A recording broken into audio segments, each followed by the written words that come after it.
Bismillahirrahmanirrahim. Assalamualaikum warahmatullahi taala wabarakatuh untuk teman-teman semua, pelayar-pelayar yang dikasihi.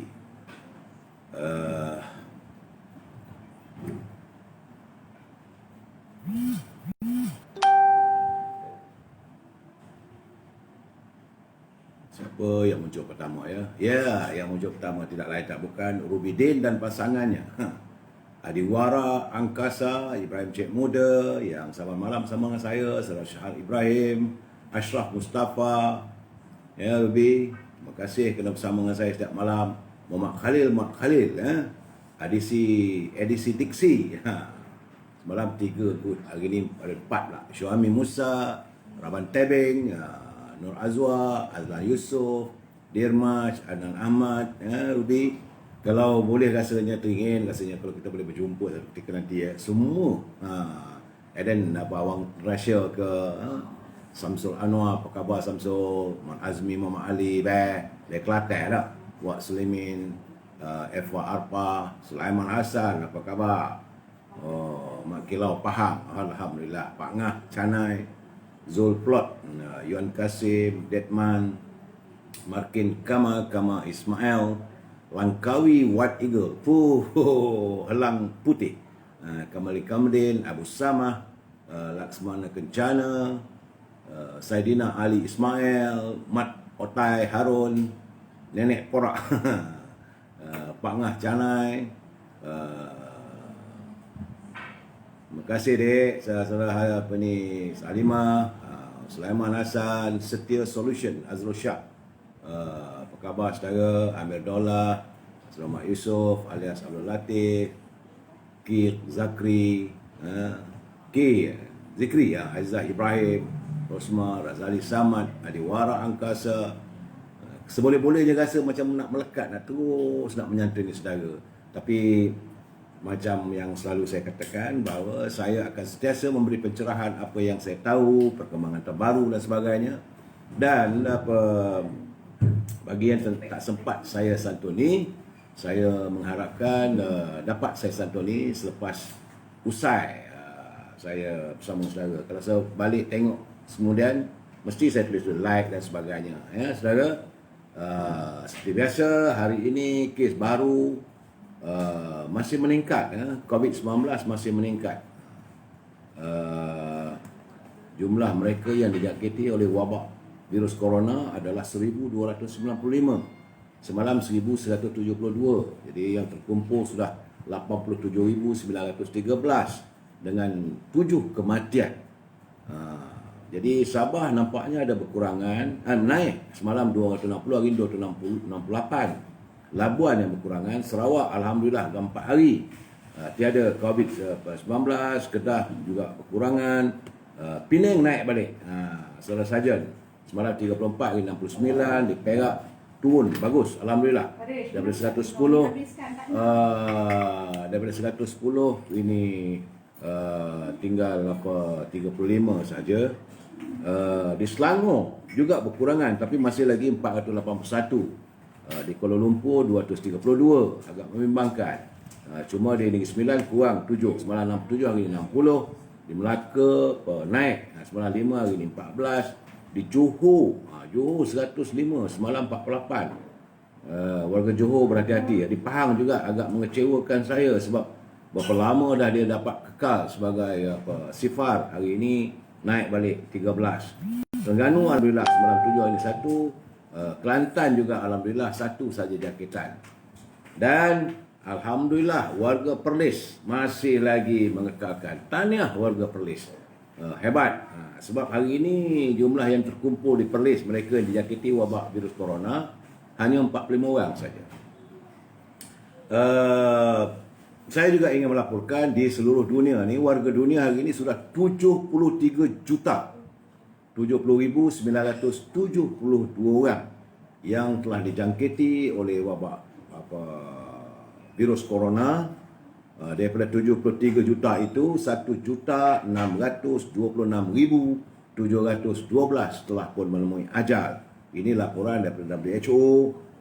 Kerana di Amerika sendiri mencatatkan, di Amerika juga terus meningkat dan meningkat. Semalam saja kematian 500 orang di Amerika.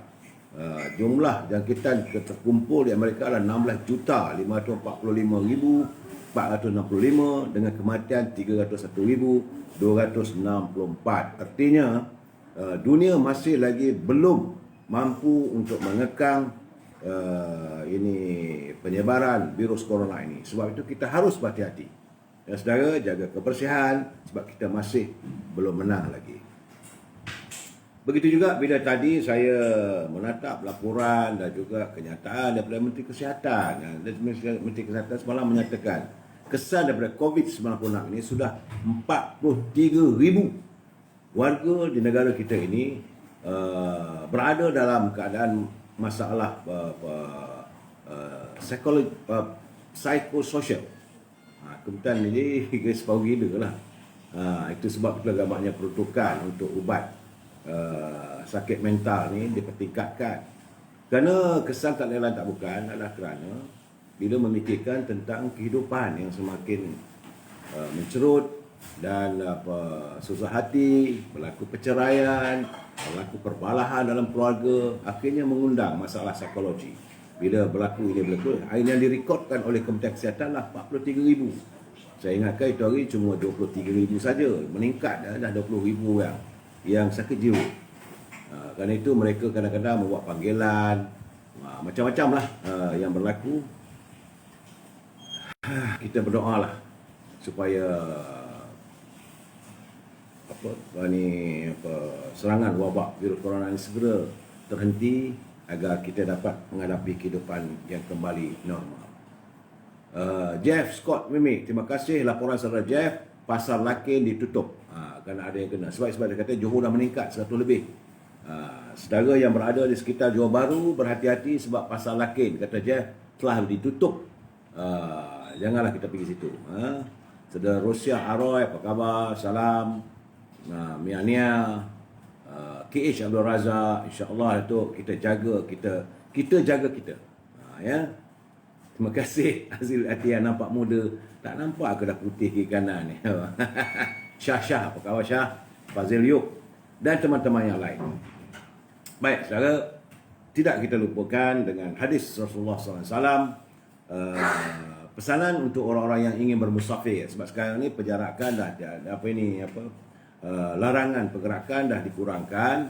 Ada yang boleh bergerak, tetapi daripada Salim radhiyallahu anhu bahawa Ibnu Umar radhiyallahu berkata kepada seorang, apabila hendak melakukan musafir, datanglah kepadaku, aku ingin menyampaikan ucapan perpisahan sebagaimana Rasulullah mengucapkan kepada kami. Kemudian mula mengucapkan, aku menyerahkan kepada Allah urusan agama kamu, amanah kamu dan pengakhiran amalan kamu. Ini adalah hadis sahih daripada yang diriwayatkan oleh At-Tirmizi. Ayat ini hadis yang ke-3443. Jadi kita kalau kita nak berpisah ataupun kita nak melakukan perjalanan yang jauh, jangan kita start kereta belah terus. Berbicaralah dengan teman-teman. Dan teman-teman yang ditinggalkan haruslah mendoakan keselamatan sahabat-sahabat, saudara yang mau bermusafir. Bermusafir ini perjalanan jauh. Contohnya macam kita di Kuala Lumpur nak pergi ke Johor, nak pergi ke Kedah, nak pergi ke Kelantan. Sunat kita untuk mendoakan supaya mereka itu selamat sampai dan selamat kembali, ya. Kandalana Salmiah. Kerana musafir adalah perjalanan seorang daripada satu tempat ke tempat yang lain. Contohnya pulang ke kampung halaman. Yang perjalanan jauh, ianya boleh menyebabkan kesulitan dan kemudaratan kerana menimbulkan kesukaran, keletihan dan menghalang keselesaan. Kerakyatan serta kesempurnaan dalam beribadah sepanjang perjalanan harus dilakukan. Jadi justru itu Rasulullah SAW telah mengajar para sahabat mengenai sunnah yang sangat baik untuk diamalkan. Apabila seseorang nak melakukan musafir, ia mengucapkan doa kepadanya. Aku menyerahkan kepada Allah urusan agama, amanah kamu dan pengakhiran amalan kamu.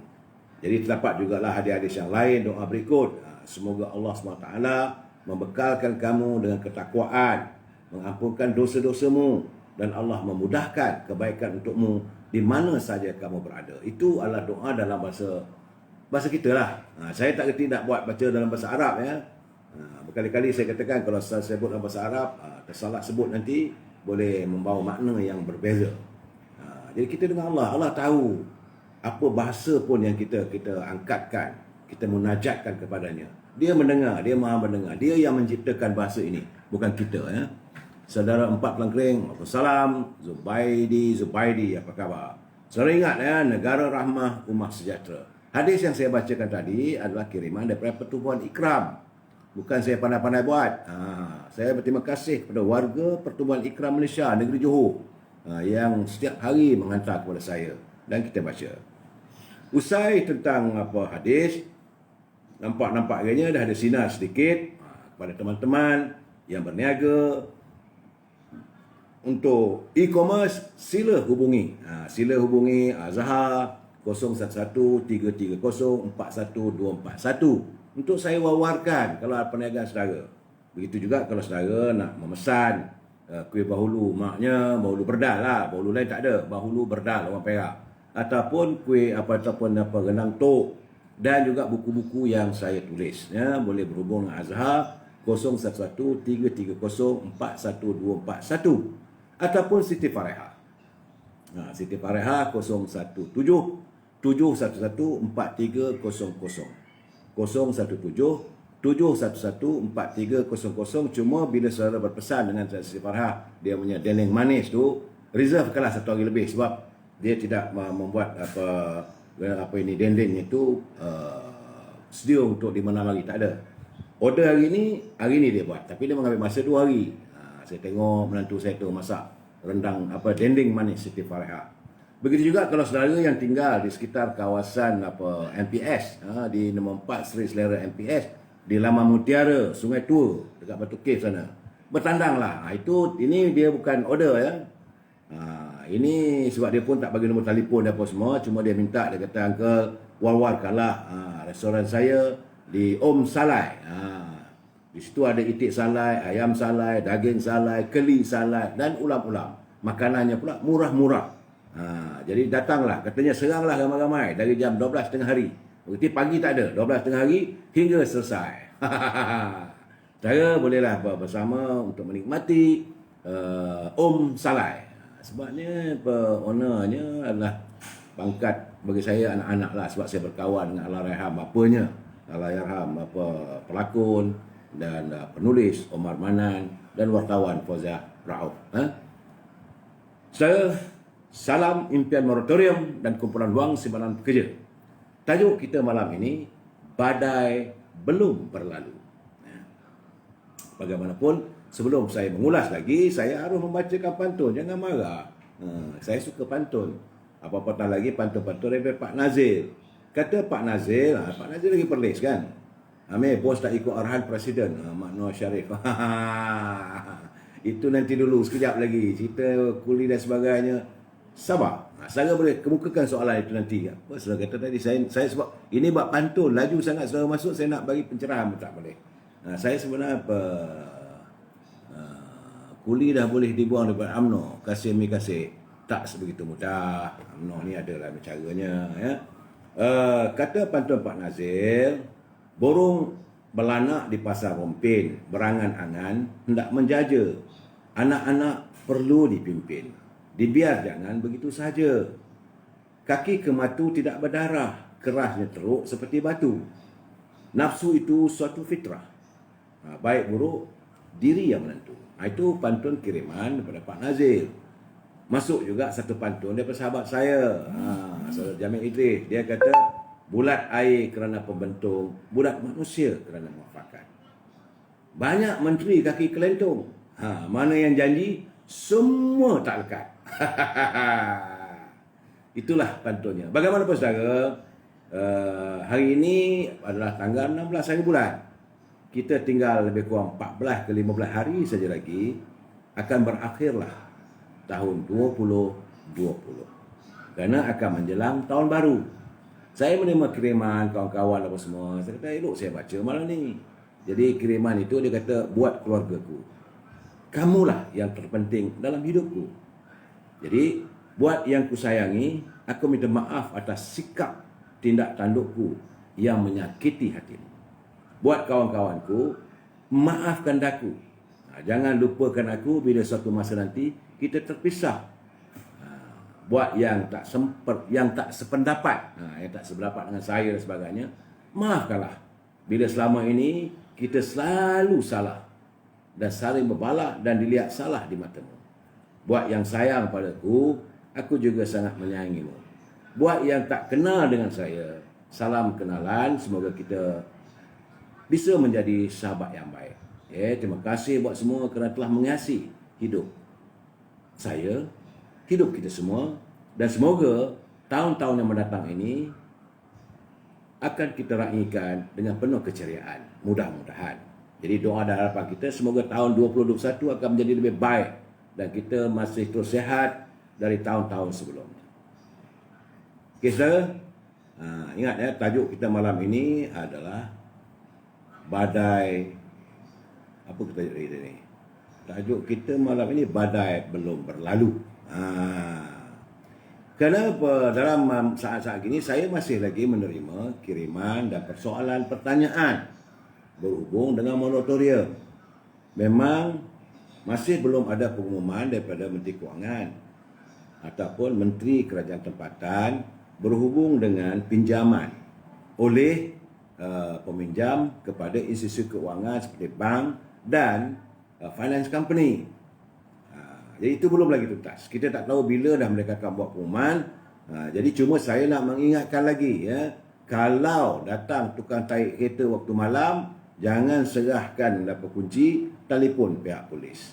Kalau mereka datang nak ambil kereta tu pada hari Sabtu atau hari Minggu, jangan serahkan kunci, panggil pihak polis.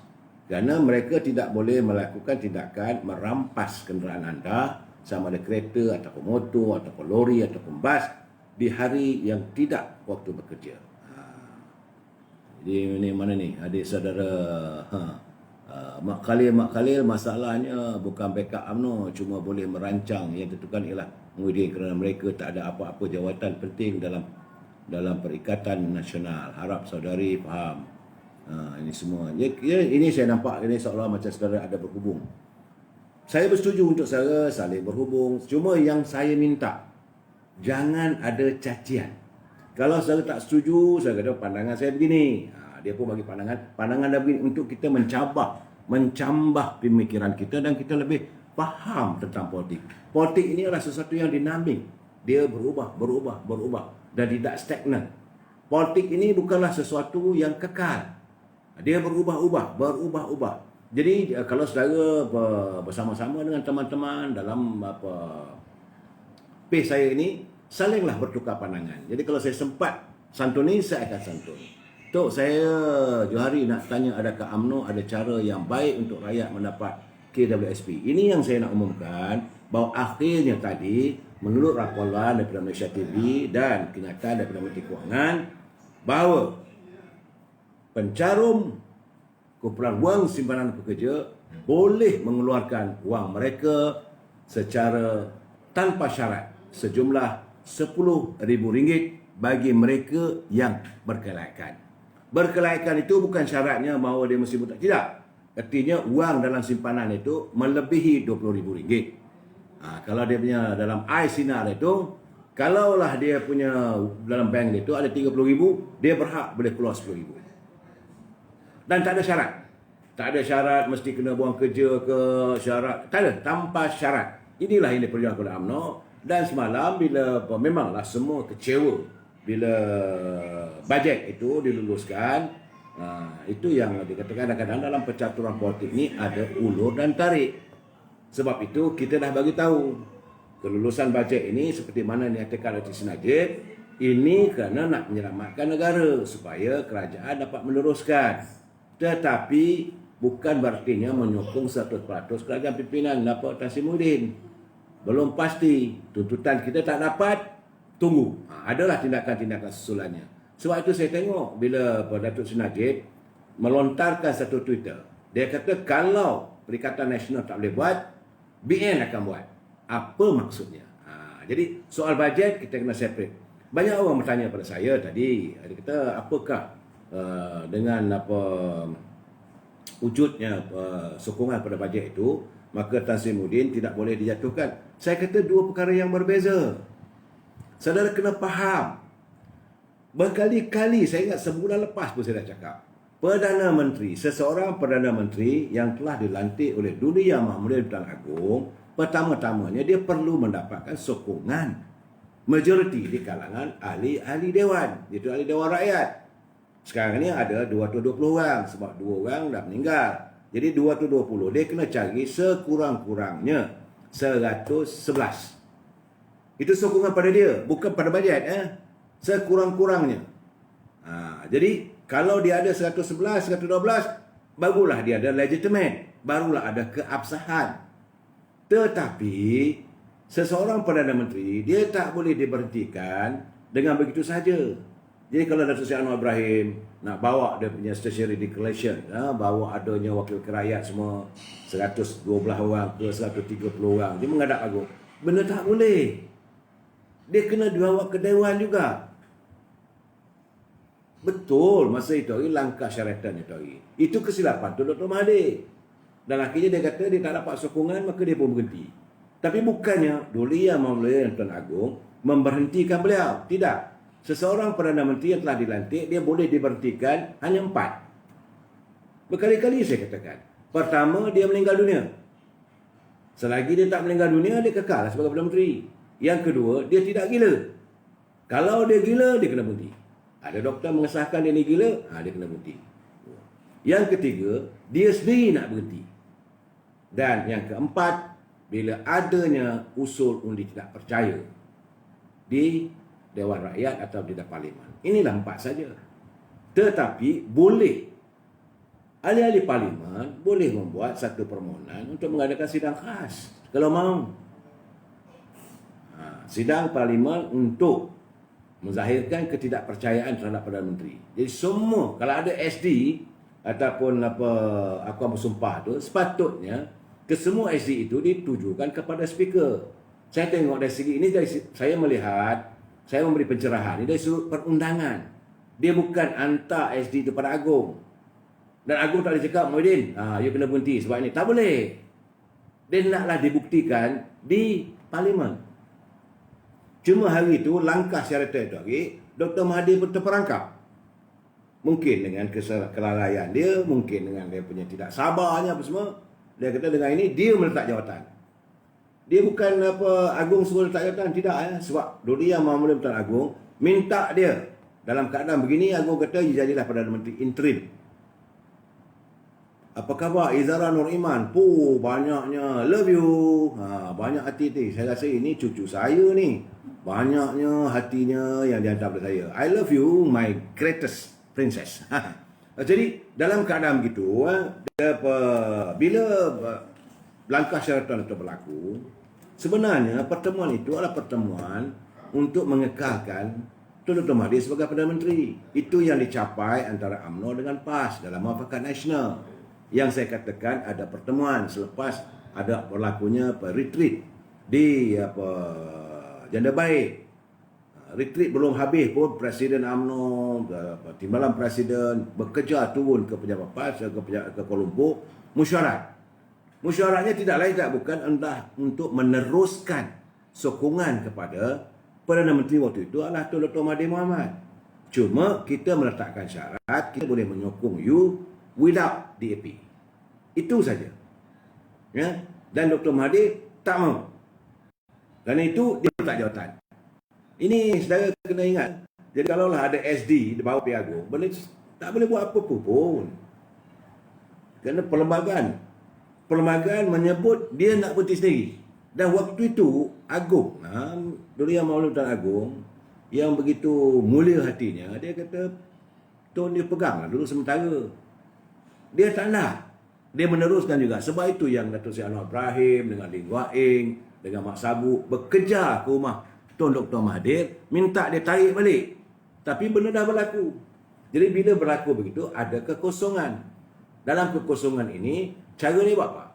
Kuasa itu dipulangkan balik pada Agong. Waktu itulah Gajah-Gajah Melayu bermesyuarat. Dan akhirnya diputuskan jumpa dengan semua ketua-ketua parti. Jadi terlantiklah Tan Sri Muhyiddin waktu itu. UMNO pun beri sokongan, tidak berbelah bagi. Cuma memang benar Tengku Razali tidak menyokong Tan Sri Muhyiddin. yang lain memberi SD. Ya, ini saya kena beri pencerahan benda yang benar supaya saudara tahu. Jadi bila dah lantik benda begitu, kita ingatkan, UMNO ingatkan Tan Sri Muhyiddin ni tahulah berterima kasih. Ingat aja seorang. Kalau UMNO tak sokong waktu itu, taklah juga dia jadi Perdana Menteri. Dan ada beberapa dialog yang dilafazkan selepas dia angkat sumpah di istana yang saya rasa tak manis untuk saya nyatakan dalam bicara ini antara dia dengan Presiden UMNO. Yang saya merasakan itu tanda orang tidak berterima kasih. Jadi sebab itu kalau saudara mengatakan bahawa Datuk Seri Zahid Hamidi minta supaya Tan Sri Muhyiddin ni campur tangan dalam court apa semua, tak betul. Itu tak betul. Dan lepas tu teruslah Tan Sri Muhyiddin angkat sumpah. Cuma diharapkan Tengku Razali menuntut kalau begitu bawa ke Parlimen. Macam mana yang dilakukan oleh Menteri Besar Perak hari ini. This is a good example. Kena berani. Walaupun dia tahu UMNO di Perak cuma ada 25 kursi saja. 3 daripada PAS, 4, 5 daripada Bersatu. Ya. Sedangkan yang dijatuhkan adalah daripada Bersatu. 5 daripada Amanah dan 18 daripada DAP. Dan Datuk Syahrani, Yang Amat Berhormat Datuk Syahrani, sebelum dia memulakan Dewan, dia bawa usul, iaitu usul undi kepercayaan. Itu cara dia. Dan tadi sidang Dewan Undangan Negeri Perak, sebulat suara menerima Datuk Syahrani sebagai Menteri Besar Perak. Dah diangkat sumpah, dah Dewan Undangan Negeri memperakuinya sebagai Menteri Besar. Benda ni balik pada 4 tadi lah kalau nak berhentikan. Dia cuma boleh diberhentikan kalau dia meninggal, kalau dia gila, kalau dia sendiri nak berhenti atau tidak ada kepercayaan di kalangan ahli-ahli Dewan. 4 perkara itu terpakai juga di negeri. Saudara, saya minta minum sekejap. Dan sebab itu saya katakan bahawa hari ini Menteri Besar Perak telah pun mencerita sejarah. Sebelum bajet dibentangkan, dia pun membuat usul percaya terhadapnya. Dan semua ahli-ahli Dewan bersetuju menerima beliau sebagai kapten yang menerajui kerajaan negeri. Jangan lupa kerajaan negeri masih lagi kerajaan Sultan Perak. Kadang-kadang kita ni terlalu berpolitik sangat, konon-konon dapat kuasa, kita lupa pada raja. Kuasa raja adalah di atas, mengatasi perlembagaan negeri. Jadi jangan main-main. Begitu juga di Malaysia, Persekutuan Kuasa Agung. Sebab itu kita katakan dalam perlembagaan kita pun tertulis, dalam rukun negara pun tertulis kedaulatan, kesetiaan pada negara dan raja. Jangan main-main. Jangan cuba-cuba nak singgung raja-raja kita semua. Ini untuk di negeri persekutuan, di wilayah persekutuan, tidak termasuk Sabah dan Sarawak. Tapi di Sabah Sarawak dia termaktub di bawah Agung. Untuk di negeri Sultan, negeri-negeri yang ada raja, negeri Perlis, negeri Kedah, negeri Perak, Kelantan, Terengganu, Pahang, Johor dan Negeri Sembilan. Ini negeri ada raja. Jangan main-main. Jadi dengan itu dia pun baik hati, dan inilah satu kepimpinan saya nampak harus dicontohi. Ini dipanggil the unity government. Unity government bukan artinya campuran parti-parti, tidak. Tetapi tidak melakukan kezaliman pada wakil-wakil rakyat. Unity, satu kesepaduan. Sebab dia mengumumkan dalam bajet tadi, tak silap saya, setiap wakil rakyat diberi peruntukan sama rata 200,000 seorang. Bukan untuk poket dia. Jangan kata, ahli Dewan Negeri Ado ni yang berhormat dapat. Bukan. 200,000 peruntukan kerajaan negeri yang melibatkan lebih kurang 11 juta tu adalah untuk pembangunan di kawasan masing-masing. Sebab peruntukan kerajaan ada dua. Satu peruntukan kerajaan negeri, satu peruntukan dari federal.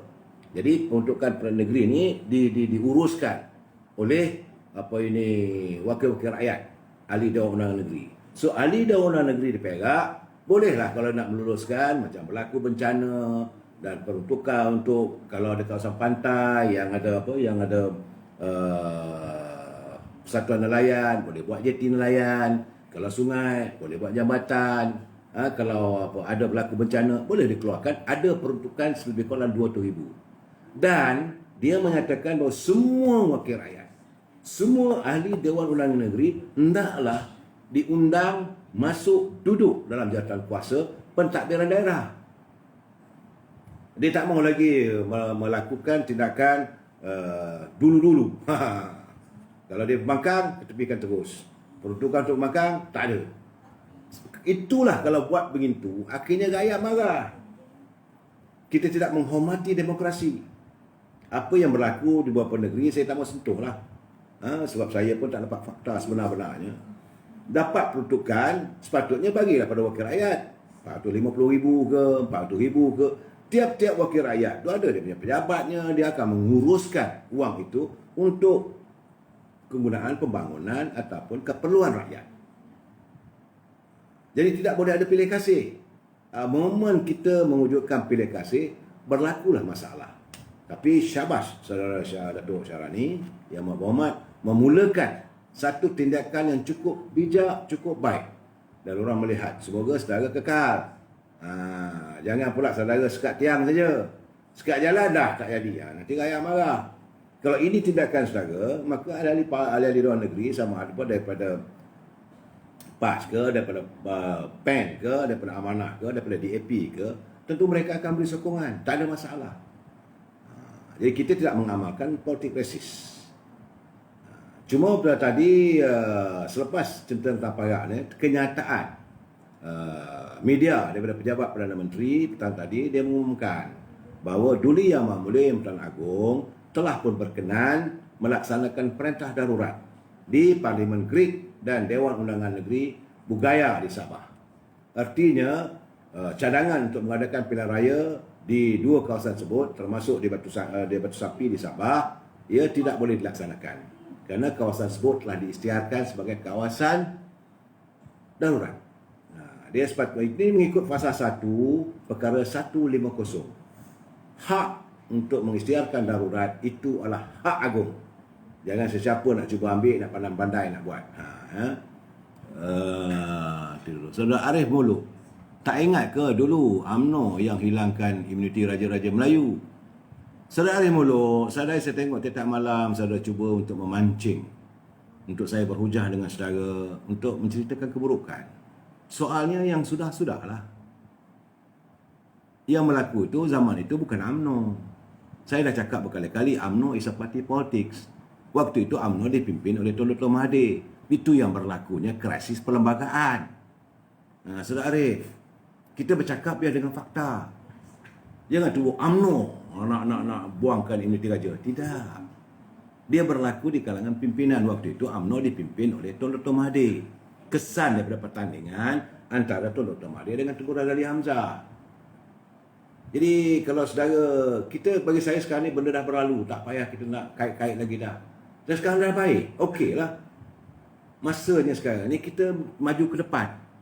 Untuk apa kita melihat ke belakang? Boleh kita melihat sejarah. Sejarah yang buruk itu untuk kita tidak lakukan. Untuk tidak kita ulangi. Jadikan itu sebagai tauladan dan sempadan. Bila kita ke depan, saudara.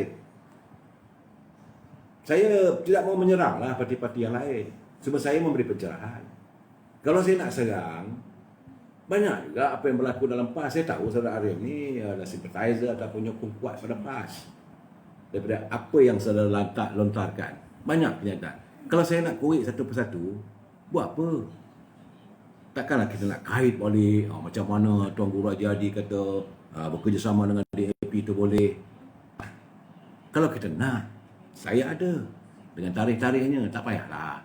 Kita bersangka baik, kita nak maju ke depan. Rakyat sekarang ni, kita harus memperkukuhkan keharmonian rakyat kita. Buat apa kita nak bergaduh? Buat apa nak kita saling membenci sama satu sama lain? Pemimpin, mereka ada pemikiran mereka. Maksudnya ada percaturan mereka. Kalau saudara lihat, permusuhan dari segi politik, bukan pribadi. Permusuhan dari segi politik sejak 87. Yang Berhormat Mulia Tengku Razali dengan Dr. Mahathir. Orang kata tidak mungkin boleh bersama satu pentas. Terbukti 3 hari lepas satu pentas. Kena apabila keterbukaan hati yang Berhormat Tengku Razali tak apa. Macam-macam orang kata bahawa takkan nanti kena tipu lagi. Tengku kata biarlah dia nak tipu. Dia jawab dengan Allah SWT, saya ikhlas. Bagi saya lain tidak, semata-mata untuk melihat negara kita ini harmoni dan dengan pengalaman yang saya ada untuk membantu. Jadi kalau kita masih nak ulang balik, buat apa? Kalau benda itu berlaku minggu lepas, boleh. Kalau itu berlaku tahun lepas, okey. Jadi dalam keadaan begini, sebab itu saya dalam ruangan ini saya ada secara lihat, saya cuba untuk menentang apa yang berlaku di mahkamah. Tak ada, biarlah mahkamah, let the court take its course. Perbicaraan yang berhormat Datuk Seri Najib, let the court. Kalau mahkamah memutuskan tak bersalah, tak bersalah. Kalau mahkamah mengatakan bersalah, salah. Belum pernah saya kata, no, ini tak bersalah. Tak. Cuma kita mempertikaikan cara pelaksanaan, cara tuduhan. Sebab itu saya tidak bersetuju kalau kita membuat satu tuduhan, melemparkan tuduhan dan minta supaya massa ataupun publik menjadi hakim. Biarlah mahkamah menentukan. Saudara, minta maaf saudara, saya memberi pencerahan ini supaya saya tengok ada 5-6 kali, 5-6 hari saudara masuk, saudara blame UMNO, blame UMNO. UMNO tak salah, rumah tak salah, rumah agam kita tak salah. Yang salahnya pimpinan. Waktu itu pimpinan 22 tahun dipimpin oleh Dr. Mahathir. Dan Dr. Mahathir pula tu, selepas itu dia membentuk satu pakatan mewujudkan parti PBM, Parti Peribumi Bersatu, bersama dengan Tan Sri Muhyiddin. Matlamat lain tidak ada untuk mematikan UMNO. Itu realiti saudara. Kita kena jelas supaya kita tak ada bertelagah yang bukan-bukan. So saya tak marah saudara bagi pandangan, tak kisah saudara. Saya cuma nak balas hujah dari saudara Ken, tak apa. Ya, jadi saya kira gini, dalam kita berbalah ni saudara Arif, kita lihat. Ada saudara Ken juga, mungkin dia juga ada fakta-faktanya. Cuma saya berpesan pada teman-teman, mari kita mencari perdamaian. Mari kita mencari sesuatu yang baik untuk negara kita, untuk bumi kita. Politik kita ini kita santuni secara matang. Sudah masanya sekarang ini, segala-galanya you nyari, saudara rasa dah tengok apa semua. Kalau silap, masuk cepat-cepat. Ini perbetulkan. Jadi, bekas sekarang ni segala-galanya ada dalam Wikipedia, ada dalam YouTube, itu dari sisi sejarahnya. Dan ada segala-galanya dalam dunia tanpa sepadan ni. Saya Tengku Syahar, saya bukan apalah, saya suka. Saya suka untuk kita berdebat. Perdebatan itu untuk mencari penyelesaian, bukan untuk mengusutkan keadaan, bukan untuk memburukkan sesiapa. Dari dulu lagi saya kata, saya punya medan ini, mari dia Sabah malam kita jam 9.30 malam. So fikir tak letih saudara. Nak bercakap 1 jam, bukan senang. Ada yang minta 1-2 jam, dia pensan. Nak cerita malam ni tuan. Cerita malam ni, ertinya saya kata, biduk apa tajuk kita tadi? Lagi sikit. Badai belum berlalu. Badai belum berlalu. Sebab bila kita baca kenyataan daripada yang depan agung bahawa pilihan raya tak boleh berlaku lagi. Pilihan raya kecil, iaitu di Grid dan juga di Bugaya di Sabah. Di Batu Sapi pun tak boleh atas alasan darurat. Jadi darurat ni juga ada masalahnya nanti. Kalau tak diangkat balik, maka darurat itu kekal. Kalau darurat itu kekal, pada bila masa saja boleh diisahkan darurat. Kalau pengisytiharan darurat itu berlaku, saya kena ingat bahawa segala-galanya sukar. Sebab itu saya tak setuju untuk diwujudkan darurat di negara kita. Dan sekarang, esok adalah hari terakhir persidangan Dewan Parlimen, iaitu Dewan Rakyat, bagi tahun 2020. Penutup tahun ini besok. Saya mendengar khabar. Ini masalahnya. Saya bukan nak saya bakar angin. Saya mendengar khabar bahawa ada sesuatu pula nak berlaku besok. Kerana kita ingat bajet dah selesai. Jadi urusan kerajaan dah selesai. Besok tu tak kena gayanya. Dah habis urusan kerajaan, ada satu lagi usul. Itu usul kepercayaan kepada Perdana Menteri. Apakah masih bergolak lagi kita? Ini yang saya cuma bagi pandangan. Artinya badai belum berlalu lagi. Kalaupun itu berlaku, okey. Sebab itu saya kata sebagai seorang Perdana Menteri, Tan Sri Muhyiddin tidak boleh merasakan, tak boleh tidur lena sebenarnya. Kerana dengan adanya majoriti cuma 3 undi. Semalam majoritinya semalam bukan majoriti kepercayaan pada diri beliau, tidak. Itu adalah signal bahawa kerajaan you cuma mendapat sokongan. Okey, dapat begitulah digambarkan macam-macam. Okey, anda cuma ada sokongan sekitar 111 orang. Menurun daripada 114. Artinya satu dah hilang. Dulu masa ada 222, waktu pelantikan speaker 114. Hari ini semalam 111. Bertambah menurun. Dulu pembangkang cuma dapat 96. Hari ini pembangkang sudah dapat 108. You cuma ada 111. Tak tidur malam ni sebenarnya. Ini gambaran saya beritahu lah. Kalaupun jadi kalau speaker cepat-cepat, saya khawatir sebab saya mendengar khabar siang tadi ada sesuatu. Dan bila Datuk undi kepercayaan tu, Saudara Hamzah Hamizah, saya tak tahu boleh tak boleh diadakan. Katanya lah. Saya bukan ahli parlimen. Kalau saya ahli parlimen, saya akan bawa lah. Saudara Muhammad Azmi, wang milik Parti UMNO yang dirampas SPRM diserahkan kembali. Bukan semuanya ya, saya nak sebab sebenarnya saya nak ulas sikit tadi tu, tapi now kita bicarakan sedikit sebab biduk belum berlalu ni. Jadi Saudara Muhammad Khalil, betul Tan Sri Muhyiddin tak boleh tidur lena. Kena tunggu besok. Jadi macam filem di Samsudin, besok.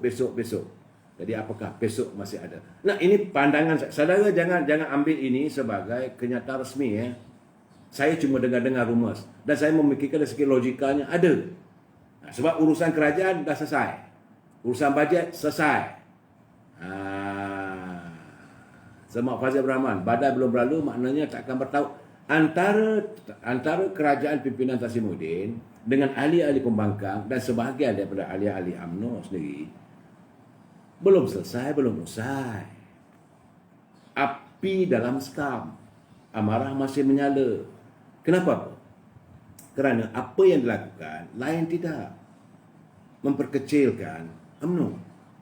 Kalau UMNO tak pakat dengan bersatu, adakah PAS masih nak kerjasama dengan UMNO? Saudara Mak Azim Hasna, ini saya tak tahu. Terpulang pada pimpinan PAS. Tetapi yang saya lihat, yang saya dapat, di peringkat akar umbi. Akar umbi ini sebenarnya tak ada jawatan pun. Mereka adalah penyokong. Ya, warga PAS ni, mereka sokongan mereka ada kewalakan. Mereka begitu walak dengan pimpinan mereka. Berbeza dengan UMNO. UMNO kritikal. UMNO ni mewakili budaya Melayu. Dia tak setuju, dia makin hamun lah. Tapi PAS ni tidak, dia simpan. Sampai masanya, dia bisik-bisik. Dia tidak akan melontarkan. Mungkin dalam muktamar, mereka akan lontarkan. Tetapi mereka menghormati. Sebab nanti dituduh pula un-Islamik. Kalau un-Islamik tak sesuai lah berada dalam wadah perjuangan PAS. Itu pemikiran mereka, pandangan saya lah. Might be I'm wrong. Mungkin susah. Jadi, UMNO ni beza. UMNO kalau presiden tak betul, presiden dia balun. Timbalan presiden tak betul, timbalan presiden dia balun. Ketua Perhubungan Negeri tak betul, ketua Perhubungan Negeri tak dia balun. Menteri Besar tak betul, menteri besar dia balun. Dia dedah itu, dedah ini. Siswa Agung tak betul, siswa Agung dia balun. Cakap banyak siswa Agung, keluar dari parti. Ini budaya UMNO. Jadi, kalaulah antara UMNO dengan Perikatan Nasional tak bersatu, terpulang pada PAS. Sebab saudara kena tahu, realitinya, PAS hari ini sudah berada dalam Perikatan Nasional. UMNO berada dalam Barisan Nasional. Dua benda yang berbeza. Sebab itu, 4 malam, 5 malam dulu, saya katakan, bila mereka nak mewujudkan satu wacana pemikiran, satu gelombang baru dalam politik, untuk rangkuman gabungan, benda tak boleh berlaku. Hanyalah wishful thinking, satu pemikiran yang harapan saja, tapi tak ada. Sebab warga UMNO berbeza dengan warga ini PBN. Bagaimana mereka nak mempercayai Parti Perbumi Bersatu yang semua mereka khianat? pimpinan dalam PBM dilihat khianat. UMNO ni lain sikit perangai dia. Bagi orang Melayu lah. Parti Melayu. United Malay Organisation, UMNO. United Malay National Organisation. Dia orang Melayu cakap dia parang lah. Macam itulah. Berbeza dengan PAS. PAS ada timbangannya, ada Islam tak boleh begitu, Islam begini. Kena ada NAS dan sebagainya. Soal mereka nak bekerja dengan DAP ke, tak nak kerja dengan DAP ke, dengan PBS ke, itu soal lain. Mereka ada dia punya kajian. UMNO tidak. No. Saudara Muslim Ahmad, kesian Datuk Seri Najib, Datuk. Apa ni? Kesian Datuk Seri Najib tu. Ramai yang menyalahkan dia di atas sokongan MP-MP UMNO menyokong bajet 2021. Harap Datuk Najib, MP-MP UMNO yang lain ada strategi yang lebih ampuh untuk membentuk kerajaan PN meluluskan. Ni isunya sekarang ni, pertama sekali kekecewaan rakyat. Kekecewaan rakyat kerana isu kumpulan wasuan negara tidak diumumkan oleh Tengku Zafrul. Tuntutan UMNO. Tapi hari ini bila dikatakan tidak bersyarat, sudah buka ruang. Cuma saya bertanya, bila? Ini masalah tu. Bila? Betul lah tak ada syarat. Jumlah boleh keluar 10,000. Okey, Alhamdulillah. Bila? Now question is when? Kita menunggu kenyataan resmi daripada kumpulan luang semalam kerja. Tapi bagaimanapun, saudara boleh terus buat ini ini permohonan sekarang. Lebih baik masuk sekarang. Jadi kalau ada sesuatu, sebab itu saya nyatakan, kita dari segi pemuda UMNO telah pun membentuk dia punya satu unit khas untuk memantau tentang kumpulan luang semalam kerja ni. Berhubung terus. Pada ada saya bagi nombor telefon 013 735 4116. 013 735 4116 ataupun 013 735 4117. Pergerakan Pemuda UMNO telah membuka online. Masukkan. Kalau ada kenyataan daripada kumpulan luang semalam kerja kata tak boleh, tak layak dan sebagainya untuk ditangani. Sebab daripada kenyataan Menteri Kewangan dah jelas tanpa syarat. Ni siapa pula ni UMNO banyak. Ni saya kata Saudara Faizal Abdul, tak tahulah ini siapa yang bercakap. Kata UMNO banyak rasuah ni saudara. Bab rasuah ni, ini dugaan. Saya tak boleh kata begitu saudara. Kita tak mau bercakap je lah parti-parti lain. Ada. Sehebat-hebatnya orang yang nak memperjuangkan kononnya kepimpinan bersih. Ada juga rasuah. Saudara lihat sendiri apabila ini Datuk Saudara Mak Sabu jadi Menteri Pertahanan. Memang baik tindakan dia. Saudara Mak Sabu dia kata semua kontrak-kontrak ni untuk bangunan serah pada JKR. Tiba-tiba sisa politik dia pula ditahan oleh SPRM. Ini soal duniawi. Saya selalu berkatakan, lagi tinggi kamu berdakwah, bapak setan yang ganggu kamu. Jadi orang macam saya ni tiap-tiap malam lu bercakap perempuan-perempuan, gambarnya cucu setan yang ganggu saya. Dia bukan level bapak setan. Yang atas tu lagi tinggi dugaannya. Kan? Jadi maaf saya lah, saya minta maaf lah, mungkin saya terlajak lah, mungkin terkasar lah sikit cara saya cakap tadi. Tetapi bagi saya soal rasuah ni bukan UMNO. Pimpinan. Bila pimpinan UMNO ada yang diseret, jangan lupa macam di Perak dulu Datuk Mat Said masuk ke dalam. Bukan tak ada. Macam di Melaka ada je. Orang dah meninggal, buat apa nak kita kait-kaitkan balik. Artinya bukanlah parti. Saya minta saudara perbetulkan kenyataan. Pimpinan UMNO setengahnya tu ada rasuah. Okey. Tapi kalau yang sedang dibicarakan, tunggu. Jangan kita jadi pengadil pada mahkamah persepsi. Memang pedih. Saya sebagai warga UMNO, presiden saya sedang dibicarakan di mahkamah. Lepas tu saya tengok kenyataan tak betul. Tak betul. Apabila mahkamah tak bersidang, bukan dia minta tangguh.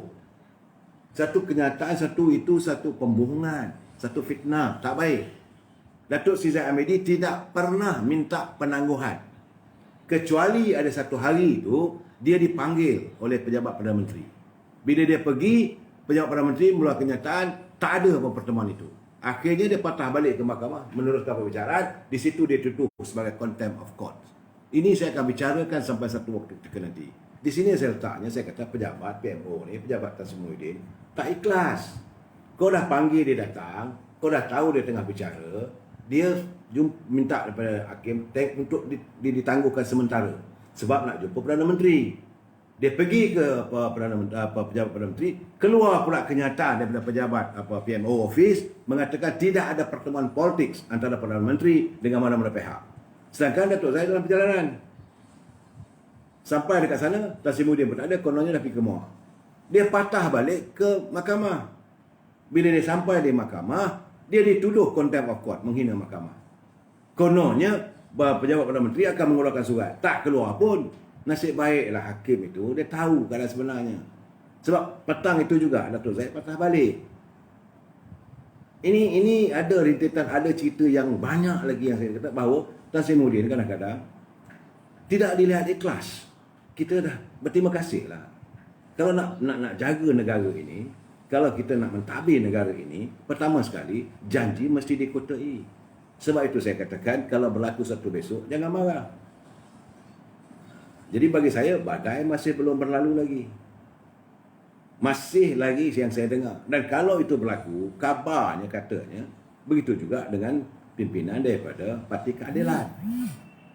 Parti Keadilan juga sekarang ini banyak perbalahan antara kumpulan anak-anak muda dengan pimpinan Keadilan Datuk Seri Anwar Ibrahim. Walaupun saya dengarlah saudara Iswadi dalam dia punya live dia macam-macam menyalahkan orang itu, menyalahkan orang ini. Saya kata tak boleh dalam tu. Dalam pimpinan sendiri ada masih lagi ada masalah. Begitu juga dengan UMNO. Dalam UMNO juga pun masih ada lagi beberapa orang yang parasit. Yang kerja lain tak ada, nak tengok cari jalan macam mana aku boleh naik ke atas. Memasang orang. Dan masalahnya pula pendukung ataupun penyokong ataupun mereka yang membodi. Dalam kumpulan Sri Anwar ada juga kaki bodi. Sebab itu saya dengar-dengar kawan-kawan tak tahulah. Dulu laju sangat Izam Makno, sekarang dah slow down pula. Lepas itu kabarnya Rafizi nak balik dalam PKR. Tiba-tiba tak jadi pula lah sekarang ni. Macam seolah nak mengundurkan diri. Ada masalah dengan Nasir apa saya tak tahu. Sebab saya semakin jauh dengan pimpinan daripada PKR. Begitu juga dengan dalam PAS. Ini saya cakap terus bukan saya tak tahu. Saya tahu. Kalangan ada pimpinan dalam PAS yang tidak senang dengan Susah Agungnya. Yang tak senang dengan Menteri Besar Terengganu. Kerana Menteri Besar Terengganu ni adalah mantan sesepuh kepada Tuan Guru Haji Hadi. Jadi begitu juga Atta Kiri. Ini keadaan yang berlaku sekarang ini dalam Parti PAS yang tidak boleh memungkinkan suasana damai. Maka berlakulah perbalahan demi perbalahan. Begitu juga dalam UMNO. Dalam UMNO saya sendiri tahu apa yang berlaku. Kadang-kadang sepatutnya UMNO tu Susah Agung lah buat kenyataan. Tiba-tiba Susah Barisan Nasional yang buat kenyataan. Jadi kenyataan bercanggah-canggah. Bagi saya tak tahu kenapa pula tiba-tiba Tan Sri Anwar Musa membuat pengumuman bahawa UMNO akan bertanding 55 kursi. Kalaulah UMNO bertanding di 55 kursi dalam pilihan raya akan datang, UMNO ada 191 bahagian. Mengamuklah bahagian-bahagian itu. Sebab tuntutan kita, tuntutan UMNO, kursi-kursi yang UMNO menang itu jangan diusik.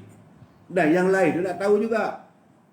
Dia punya sifirnya adalah di mana kawasan bertanding ada 3 penjuru UMNO PAS dengan Pakatan Harapan.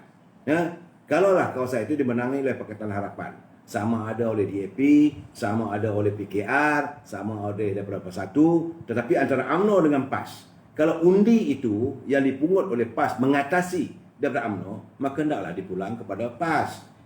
Tetapi ada juga kawasan-kawasan di mana kalau benda itu berlaku, langsung tak ada kota itu untuk pimpinan UMNO.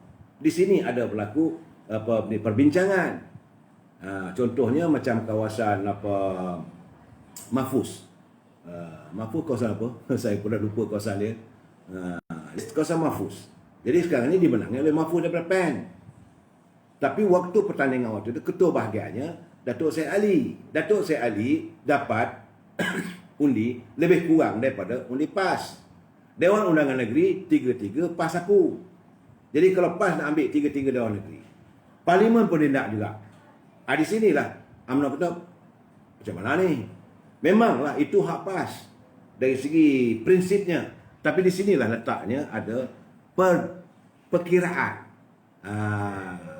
Tetapi kawasan UMNO itu jangan usik.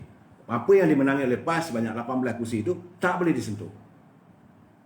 Nah, tapi ini berlaku juga di Terengganu. Sebab macam saya katakan, di Terengganu ada kawasan-kawasannya. Macam dia orang negeri kawasan Aceh. Wakil rakyat dia bertanding. Okey, dia bukan exco, kalah 4 undi. Tentulah dia rasakan bahawa aku ada chance menang lagi. Kerana sekarang ni dah tak ada dah. Ini PH ni apa semua tak ganggu dah. Kemungkinan pada pemikiran dia, Saudara Mahfuz, di kawasan Pokok Sena.